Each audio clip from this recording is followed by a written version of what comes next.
Hi guys, welcome back and thank you once again for tuning into my video. Today's video will discuss part 2 of the K-1 visa process for Lagos, Nigeria for 2025. Part 1 talked about the document review that is now required to be done before you can actually do your visa interview. Feel free to go and watch that video if you need more information on that. So I'm just going to jump right in. My fiance's interview was October 7th, 2025 at 6:30 a.m. Once he arrived, he had to provide them with the documents that were sealed in the interview prior. That is basically all the medical information, the I-134, the everything that you basically carry that they reviewed in the first interview, along with the pink slip that stated his time and date, as well as any missing items that he needed to bring.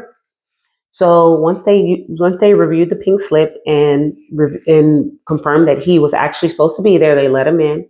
And when they let him in, he then had to go to a locker and remove any personal items along with his electronics and put it in a locker. Those lockers are 1,000 naira to utilize. Also, he did want me to mention that if you have not paid for the visa, the $265 that's required, you can actually pay for it at the embassy with Naira or US currency. So you still do have that option even up to the day of the interview. So, anywho, so upon putting away his items, he then went to security. They scanned him through, kind of like they do at the airport. And then from there, they swore him in. They confirmed once again that he was supposed to be there with the pink slip. They took his documents. They then lined him up in a line. They separated the other visas from the K-1s and the family petition visas. And then you then had to go into a line, and there was a list that listed your name if you were supposed to be there, and it's listed in alphabetical order by your surname. So he found his name. Once he found his name, he confirmed it with the embassy staff. And then from there, they wrote a number onto his paperwork. They then escorted him to another part of the building where he waited for his number to be called. So once his number was called, he goes to the window and he identifies himself to the person at the window doing the interview. And then he does that with his passport, and then he starts the interview process. So here's a couple of questions that they asked him. I'll go ahead and run them down. The first question that they asked was my name, the name of your fiance. They said, how did we meet? When did we meet? They asked, when did he propose? And then due to the length of time that we've been engaged, because he proposed in 2024 in the summer, they didn't, which I feel like is a trick question. They asked, well, why didn't you go ahead and just get married in Nigeria? And I feel like if we did do that process and he would have disclosed it, then that would have got us rejected because this is a fiance visa. And even if it's a traditional marriage, it's still considered married in Nigeria. So guys, please be careful with that question because you could get denied. Another question that they asked was, what did I do for work? How long have I lived at my residence? Where was I born? Have I ever been married? Has he ever been married? They asked, has he met my family? Have I met his family? Do I have any kids? And if so, has he met my child, which I do have a daughter. So has he met my child, and what is the relationship between him and my daughter? They also asked, how many times have we seen each other in person? When was the last time I visited Nigeria? What is his plans to do? Well, I'm sorry.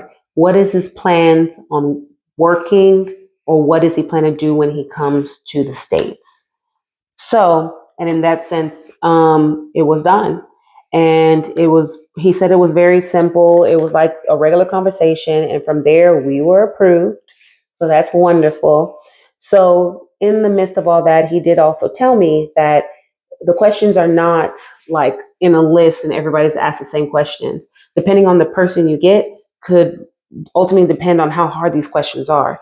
Some other questions that he heard that were asked from other people, I'm sorry, I have my notes right here, were what were the plans? What were the plans on getting married? When did you plan on getting married? What do you like about your fiance? What do you guys have in common? Have you ever given the family money? Which I feel is a trick question because that is bride price. How many siblings do they have? What's the name of their siblings? What does the family think about you? What do you think about the family? Does the petitioner live with anyone else inside the home? And what does your fiance do for work? What company? How long they've been working? And what's their position? So these are some of the questions that can also be asked. So it just depends on who you get. Um, like I said, we were approved, but there were some people that were not. He did, and he got all this information from because the windows are so close. And not only that, you're waiting behind somebody to be interviewed so he can actually hear what's being asked. So some of the things where people got denied, it was because of the age gap. He said there was one gentleman that was young, and the petitioner or the fiance in the U.S. was older, and it was revealed that they received over $10,000 within the last month, so they got denied, right? Um, they also the length of the relationship. They're looking for 2 years, guys. So at least 2 years of seeing each other, of knowing each other, and then at least 2 times of visiting. Some people, because they hadn't seen each other at all, it's only been Facebook and FaceTime. So physically, at least twice. You have to see your fiance. Also, making sure the stories are matching up. Now, keep in mind that they, in their system, they're comparing what you're saying to what's in the system. And what's in the system is what the petitioner, the U.S. citizen, which in this case, me, myself, submitted.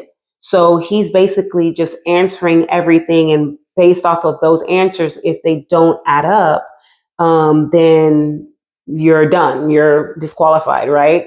I will. Oh, there was one thing that he did say because they asked about my mom and her name, and because my mom's name doesn't match my name, they were kind of okay. Who is this person? So they actually went into the system and verified my mom's name, just because my mom's name was on some of my documents as well. So that's one thing. Just make sure you know the family name. Her, his or her name. You know where they were born. Things like that. Those are very important. Um, and yeah, that's it. Overall, he was there for about 2.5 hours, but the interview itself was only about 30 minutes. And once he was approved, they reminded him of his rights for coming into America. Then they also gave him a form. On that form, it tells you how you will receive your visa. You'll receive it within 2 weeks. Also, they will give you, they will tell you, okay, if you can't, the ways of receiving it. So either DHL, or if you're going to pick it up from the embassy. If you're not able to pick it up from the embassy, you will have to you have to authorize somebody to pick it up for you, and they'll have a form for that person to fill out, you and that person to fill out as well. So that's basically it. Yeah, overall, he said it was a really smooth process. It was easy. Basically, just have your stuff together, know your partner, and you'll be fine. So, yeah. If you have any questions, or if I missed anything, or if there's anything that you need me to answer, please feel free to comment below, and I'll be more than happy to get back to you. I will be posting a video in regards to what I submitted in my forms for the USCIS to get approved, and I'll give those steps as well in a future video. But until next time, I really hope this information helps you guys. And yeah, I'm here. Feel free to contact me. Bye.